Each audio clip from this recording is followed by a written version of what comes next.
दोस्तों नमस्ते। दोस्तों मैं डॉक्टर नित्यानंद, आप सभी का मेरे YouTube चैनल पर स्वागत है।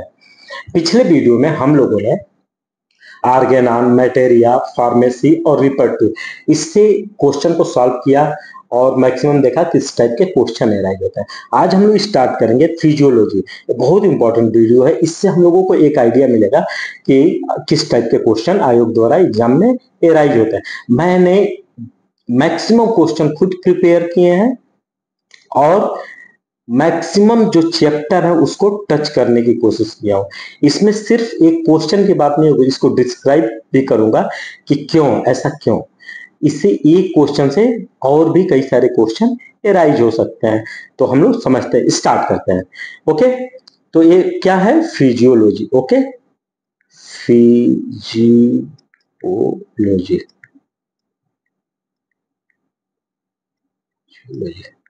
फिजियोलॉजी में जो पहला क्वेश्चन है, cell membrane is composed of how many type of substance. कितने सबस्टांस से मिलके बना हुआ है सेल मेम्ब्रेन?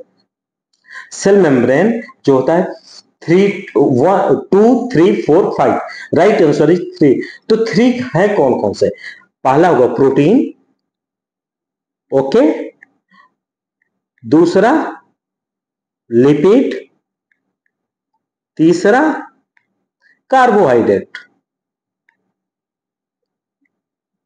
ये जो सबस्टांस है ये इस सेल मेम्ब्रेन को फॉर्म करता है। तो प्रोटीन कितना परसेंट होता है? 55%। लिपिड कितना होता है? 40%।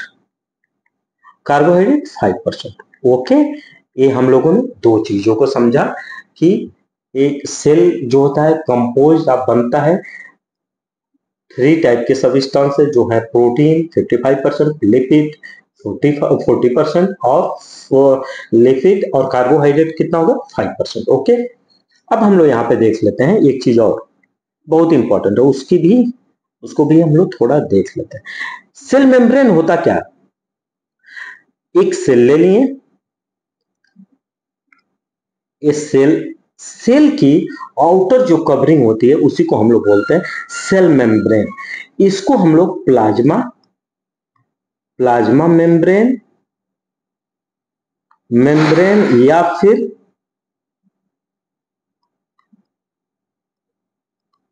प्लाज्मा लीमा भी बोलते हैं। क्या क्या बोलते हैं? प्लाज्मा मेम्ब्रेन या प्लाज्मा लीमा या फिर सेल मेम्ब्रेन। इनको 3 नामों से इनको जाना जाता है। अब बात करेंगे इसका काम क्या है। सेल मेम्ब्रेन क्या कहता है? सेल के अंदर क्या होता है? इंट्रासेलुलर फ्लूइड, और आउटर में क्या होता है? Extracellular fluid. इन एक्स्ट्रा सेलुलर और इंट्रासेलुलर फ्लूइड को सेपरेट करके रखता है। Means extracellular fluid intercellular fluid से मिक्स नहीं करता। किसकी? क्यों? क्योंकि जो आउटर कवरिंग सेल की होती है वो क्या होती है? सेल मेम्ब्रेन उसको बोलते हैं। ठीक है, और अब यहीं पे देखें, ये सेमी परमेएबल होता है, कुछ सबस्टांस को अलाउ करता है अंदर एंट्री के लिए। उसकी बात हम लोग डिटेल्स में अभी नहीं कर सकते क्योंकि वो एक अलग ही एक चैप्टर है। अब आगे बढ़ते हैं। Sorry, synthesis of protein in cell is concerned with. जो सिंथेसिस ऑफ प्रोटीन होता है इन सेल में प्रोटीन का जो सिंथेसिस होता है किससे कंसर्ट करता है? Mitochondria, nucleus, smooth endoplasmic reticulum या फिर ribosome. Right answer is ribosome, D. ठीक है, अब देख लेते हैं माइटोकॉन्ड्रिया क्या होता है। माइटोकॉन्ड्रिया जो है प्रोडक्शन ऑफ एनर्जी, ये क्या करता है? एनर्जी का प्रोडक्शन करता है और साथ ही साथ सिंथेसिस ऑफ एटीपी को सिंथेसिस करता है और साथ में क्या करता है? स्टोर हाउस ऑफ एनर्जी भी बोला जाता है माइटोकॉन्ड्रिया को। माइटोकॉन्ड्रिया प्रोड्यूस करता है, एनर्जी प्रोड्यूस करने में हेल्प करता है। एंडोप्लाज्मिक, स्मूथ एंडोप्लाज्मिक रेटिकुलम का क्या काम है? इस पे हमें लगाना था, सॉरी सॉरी सॉरी, नहीं यहीं पे देखते हैं न्यूक्लियस। उससे पहले माइटोकॉन्ड्रिया के बाद क्या? न्यूक्लियस। न्यूक्लियस जो है कंट्रोल करता है all activity of cell, cell की एक्टिविटी को कंट्रोल करता है, सेल डिवीजन को कंट्रोल करता है। फिर जो जीन्स होते हैं उसमें न्यूक्लियस क्या करता है, इस स्टोर करके रखता है, जीन्स में स्टोर करके रखता है किसको, उसके हेरिडिटी पैटर्न को। ओके, कौन स्टोर करके रखता है, न्यूक्लियस।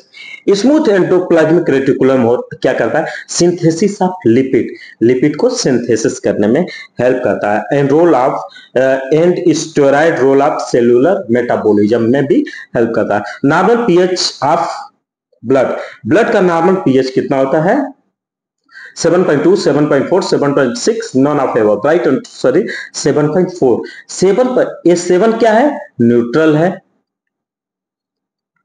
न्यूट्रल।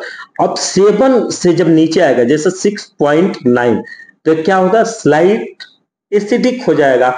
और 7 से जब ऊपर जाएगा 7.1, 7.2, 7.3, 6.9 हो गया तो एसिडिक हो गया।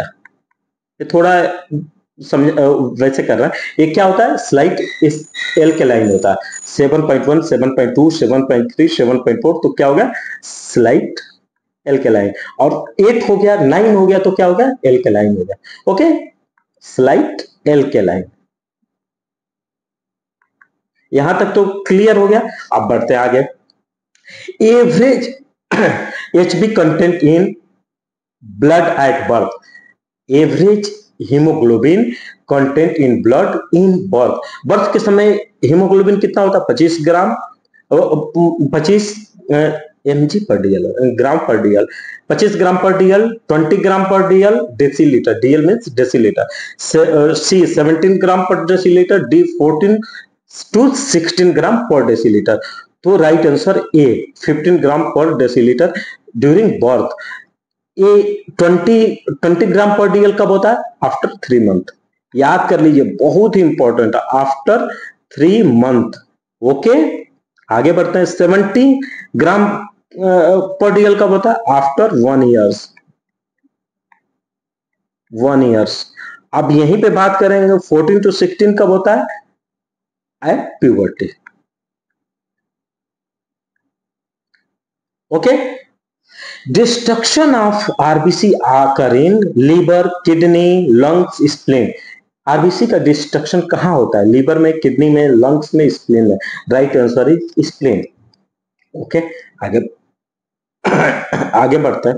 Iron mainly absorb from small intestine, large intestine, both, none of above. Right answer is A, small intestine.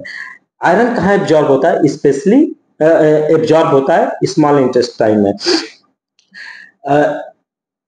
Bye pinocyte, pinocytosis cell, pinocytosis by cell of pinocytosis. यहीं पे एक और चीज बहुत इंपॉर्टेंट है, आयरन एब्जॉर्ब के लिए बाइल बहुत ही इसेंशियल है। Iron bile is essential for iron absorb. एक क्वेश्चन और भी अराइज कर सकता है, which is essential for iron absorb, जैसे बाइल दे दिया, और भी क्वेश्चन घुमा के पूछ सकता है, जैसे कुछ हार्मोन्स दे दिए या एसीटीएच, ऐसे ऐसे घुमा के क्वेश्चन पूछ सकता है। ठीक है, पीसीबी इंक्रीज इन, पीसीबी किस में इंक्रीज करता है, इसको थोड़ा हम लोग डिटेल में समझेंगे, बहुत इंपॉर्टेंट है। पीसीबी क्या होता है, पैक्ड सेल वॉल्यूम, किस केस में इंक्रीज करता है, anaemia, pregnancy, polycythaemia, cirrhosis of liver. Right answer is polycythaemia. Polycythaemia में क्या होता है, पीसीबी इंक्रीज करता है। तो पीसीबी होता क्या है,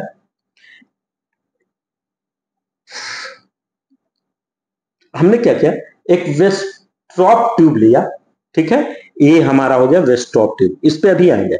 इसको ले लिया और फिर क्या किया, इस ट्यूब को लेने के बाद, ट्यूब को ले लिया, इसमें क्या किया, ब्लड फिल कर दिया। ठीक है, अगर ये 110 mm इसकी हाइट होती है, इसमें क्या किया, ब्लड फिल कर दिया।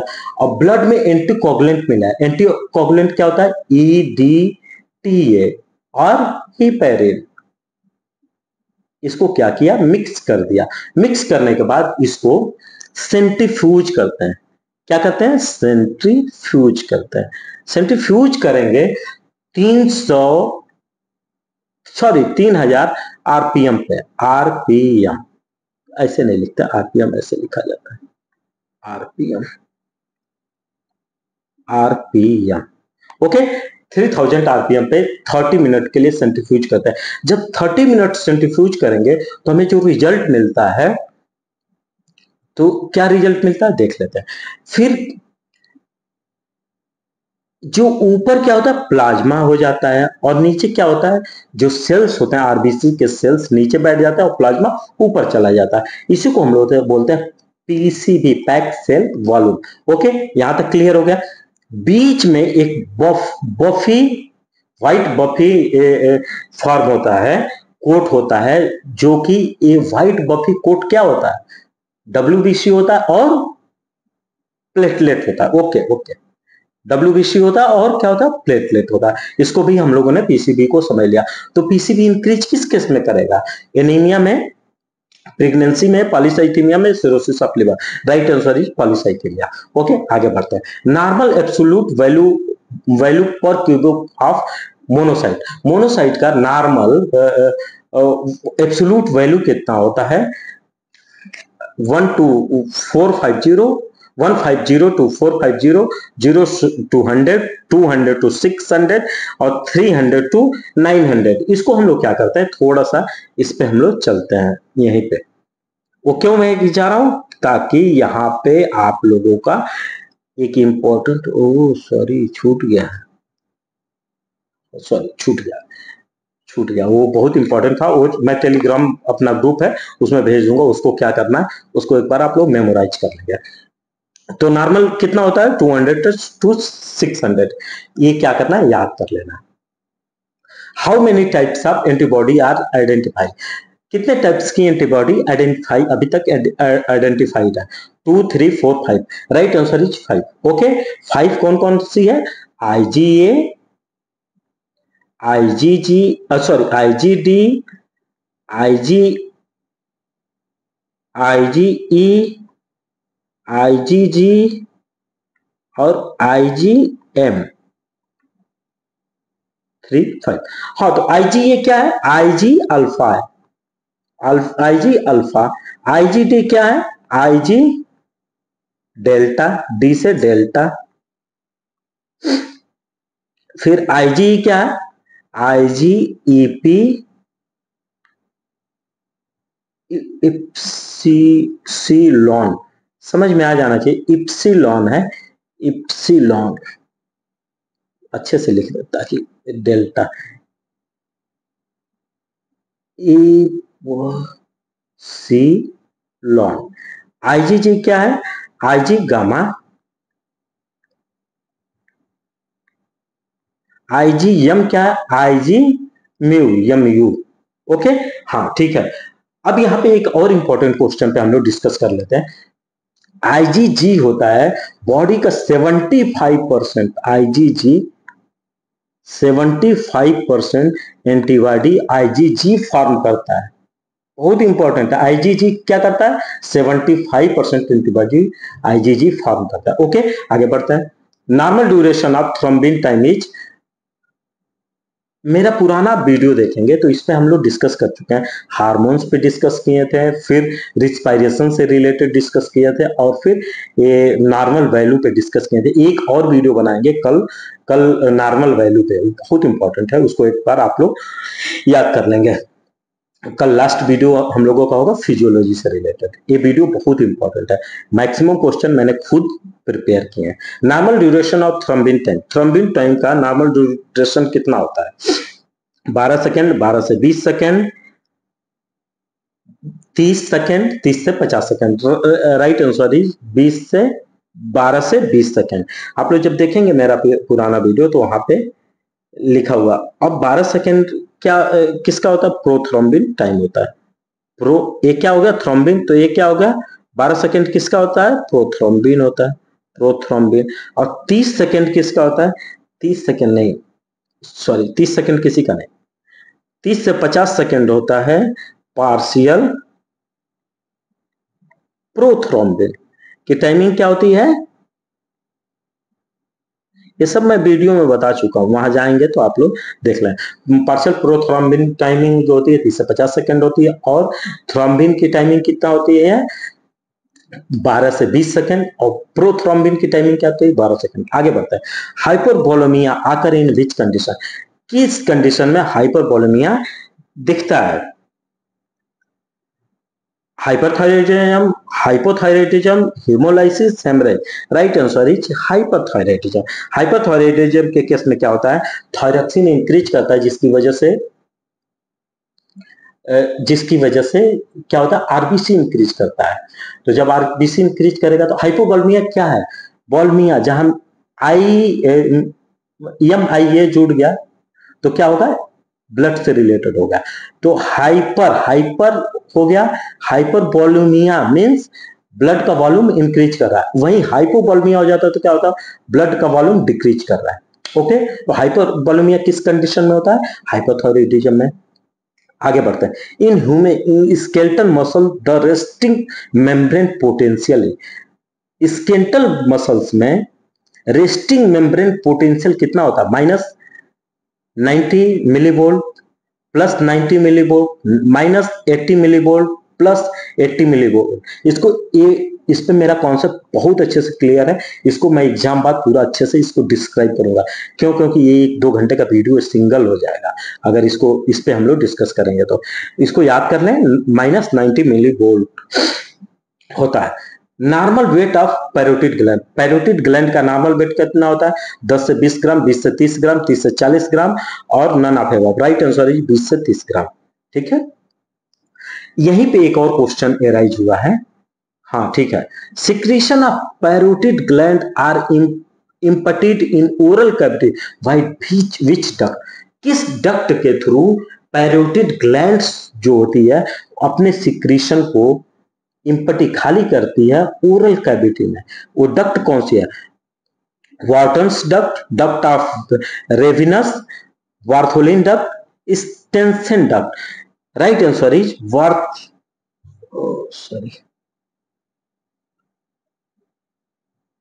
Stensen duct. Right answer Stensen, Bartholin हो गया, रेविनस हो गया, हाँ राइट।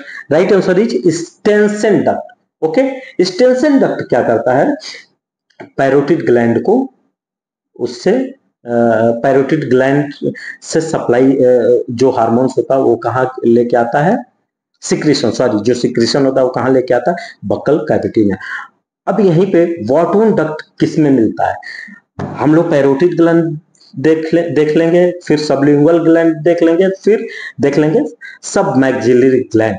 अच्छा, एक चीज और यहाँ पे थोड़ा हम डिस्क्राइब कर देते हैं तो अच्छा रहता। सब मैक्सिलरी ग्लैंड की का वेट कितना होता है? सब मैक्सिलरी ग्लैंड का वेट होता है 8 से 10 ग्राम, और सब लिंगुअल ग्लैंड का वेट होता है 2 to 3 ग्राम। याद कर लेंगे, 2 to 3 ग्राम सबलिंगुअल, सबलिंगुअल गुअल, और 2 to 3 ग्राम। और इसका कितना होता है? सब मैक्सिलरी का, सब मैक्सिलरी का 8 to 10 gram.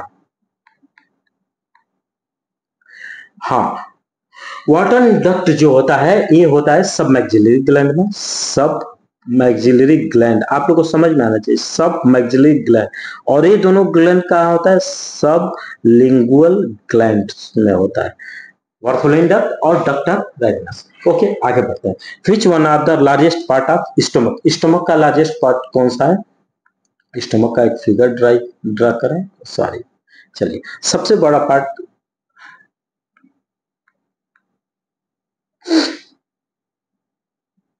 Funds, body, pyloric region, cardiac, cardiac region. ठीक है, तो सबसे बड़ा जो पार्ट हुआ बॉडी हुआ। Right answer is body. Okay, इसका कुछ नहीं रखा, सॉरी, इसका भी थोड़ा डिटेल्स में बताने के लिए रखना चाहिए। Pepsinogen is secreted from the cell of gastric cell. Pepsinogen secrete होता है which cell of gastric gland, gastric gland के किस सेल से पेप्सिनोजन सिक्रीट होता है। इसके लिए मैं एक चिप, हाँ थोड़ा इसको आप लोग एक बार मोबाइल ऐसे करके देखो, चीप सेल से कौन कौन से हार्मोन्स निकलते हैं, पेप्सिनोजन, रेनिन, लाइपेज, ग्लूटानी, गेलाटिनेज और यूरेज, ठीक है, पार्शियल सेल से ये निकलता है। तो चीप सेल से कौन सा, पेप्सिनोजन। मैंने पूछा था कि secretory glands of gastric, secretory function of cells of gastric gland, gastric gland के किस सेल से पेप्सिनोजन सिक्रीट होता है। राइट आंसर होगा क्या, राइट आंसर होगा chief cell, parietal cell, G cell, mucous neck cell. Right answer is chief cell. Okay, आगे बढ़ते हैं। स्पेसिफिक ग्रेविटी ऑफ यूरिन, हम लोगों को क्या करना है, जितनी भी स्पेसिफिक ग्रेविटी है, जैसे यूरिन की स्पेसिफिक ग्रेविटी क्या है 1.0112 से 1.025, फिर दूसरा है 1.011 से 1.25, तीसरा है 1.11 से 1.2। राइट आंसर इज 1.010 से लेके 1.025 तक। Right answer is A. Okay, हम लोगों ने क्या करना है, सबका स्पेसिफिक ग्रेविटी एक जगह लिख लेना और उसको थोड़ा एक दो बार ध्यान दे देना। हार्मोन्स से रिलेटेड वीडियो मैं अपने उस पे डाला हूँ, चैनल पे डाला हूँ, वहां से आप हार्मोन्स का देख लेंगे। हार्मोन से इंपॉर्टेंट क्वेश्चन एक एराइज होता है, जैसे एक मैंने बहुत सिंपल क्वेश्चन एराइज कर दिया, ACTH is secreted by, adrenocorticotropic hormones कहाँ से सिक्रेट होता है, posterior pituitary, adrenal cortex, adrenal medulla, anterior pituitary. सब मैक्सिमम लोगों को पता होगा, एंटीरियर पिट्यूटरी, ठीक है। Decrease secretion of thyroid hormones is called hyperthyroidism, hypothyroidism, both, none of ever. ये भी बहुत आसान क्वेश्चन है। जब सिक्रेशन डिक्रीज करता है थायराइड हार्मोन्स का तो क्या होता है, हाइपोथायराइडिज्म, और जब सिक्रेशन इंक्रीज करता है वहीं पे थायराइड हार्मोन्स का, ऐसे याद कर लीजिए, जब सिक्रेशन डिक्रीज करेगा थायरॉक्सिन हार्मोन्स का, जब सिक्रेशन डिक्रीज करेगा थायराइड हार्मोन्स का तो क्या होगा, डिक्रीज करेगा तो थायराइड हार्मोन्स का सिक्रेशन डिक्रीज करेगा तो हाइपोथायराइडिज्म, वहीं इंक्रीज किया तो हाइपरथायराइडिज्म, इंक्रीज तो हाइपर और डिक्रीज तो हाइपो, क्या, थायराइड हार्मोन। ओके, आगे बढ़ते हैं। Normal value of expiratory reserve volume, इस पर पूरा एक डिटेल्स वीडियो बनाया, उसको आप लोग जरूर देखें, इससे क्वेश्चन एग्जाम में एराइज होने के चांसेस ज्यादा रहते हैं। Normal value of expiratory reserve volume आप लोग देख लेंगे, title volume, expiratory reserve volume, और फिर देख लेना है रेसिडुअल वॉल्यूम। तो कितना होता है 500 ml तो टाइटल वॉल्यूम है, 1000 ml, या फिर ये क्वेश्चन थोड़ा अगर घुमा के पूछना होगा तो 1 लीटर कर देगा, और यहाँ पे कर देगा हाफ लीटर, तो थोड़ा सा वो कोई इश्यू नहीं है। Normal value of expiratory reserve volume जो होता है 1200 ml, 2200 ml, 1500 ml। Right answer ही 1000 ml। मुझे लगता है कि मैंने मैक्सिमम क्वेश्चन जो था वो टच करने की कोशिश किया हूँ, लगभग आधे से एक एक चैप्टर को देखा हूं कि उससे क्या क्या इंपॉर्टेंट क्वेश्चन है उसको टच करने की कोशिश किया हूं। सिर्फ एक क्वेश्चन ऐसा नहीं है कि यहाँ से यही क्वेश्चन एराइज होंगे, इसी टाइप के क्वेश्चन चांसेस होते हैं एराइज होने के। हमें क्या करना है, अपनी बुक से स्टडी कर लेना, उससे क्या होगा कि हम लोगों के कॉन्सेप्ट क्लियर होंगे। अब क्या इस समय तो ठीक है, बाकी आप लोग मेरा चैनल पसंद है तो लाइक करें, सब्सक्राइब करें, दोस्तों में शेयर करें। Thank you.